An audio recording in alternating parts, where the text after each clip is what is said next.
Adobe Spark is a great tool for creating a lot of different products. In this situation, we're going to look at using Adobe Spark to create a video. So how do you do that? First, you want to go to spark.adobe.com. Once there, you're going to click Sign In on the top right. Reason why I'm going through this process is because it is a little bit different from how you might think you're going to go in here. So your first step here is to log in with a school account on the right. Now you have the option to continue with Google.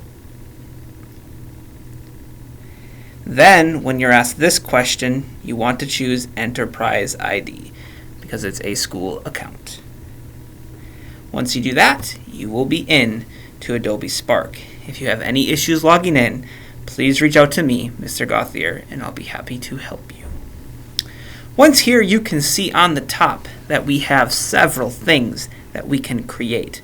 Collages, web pages, slideshows, which is the video, presentations, and just some other graphic types. In this case, I'm going to be going through the slideshow option. Once here, it's going to ask you to start a title. And start with that. You can be more creative than that, of course. Now here, we're going to want to start from scratch because these are going to give us things that we don't need. So we'll click the red Start from Scratch button, and then it will load up for us.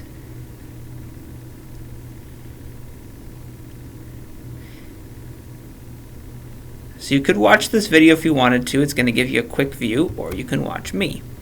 So you'll start with a couple of slides, and then you can just continue to add more down here at the bottom. When you have a slide, on the right side you have layouts. There aren't many. Really the focus of this is images, maybe a little text, and a voiceover. In this case, I'm going to start full screen, and I'm going to do text.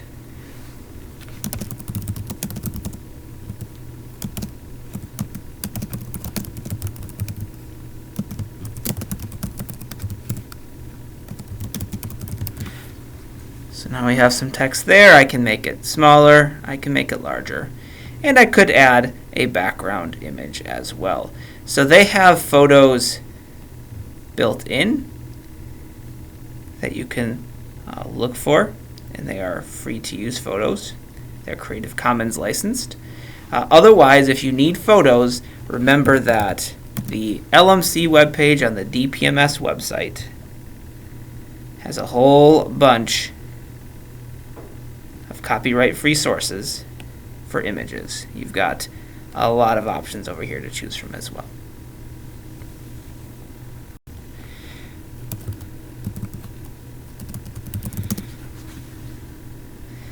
Alright, so I am going to find a picture. I have some text. Then if I wanted to, I could record a voiceover.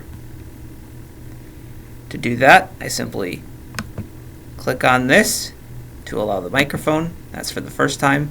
And then click and hold to record. And so now I'm speaking over it.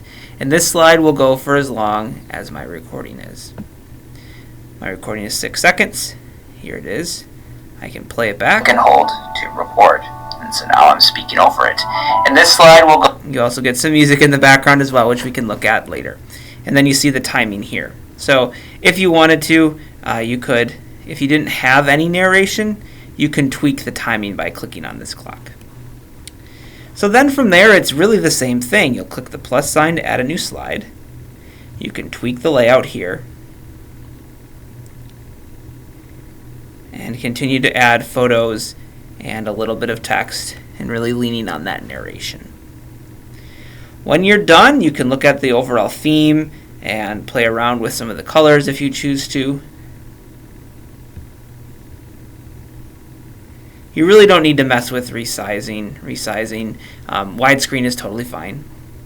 And then music would be the last part.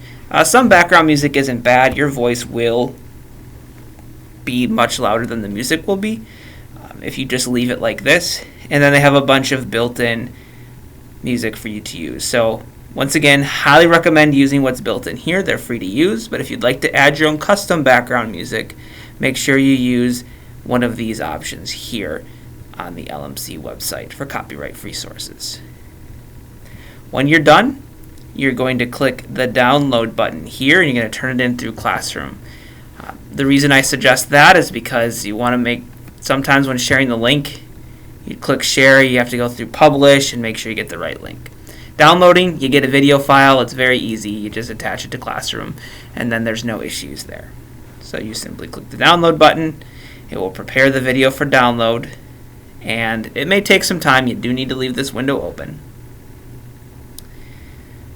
But then once it's done, you're going to have an MP4 file, which you can take to your classroom assignment and upload it.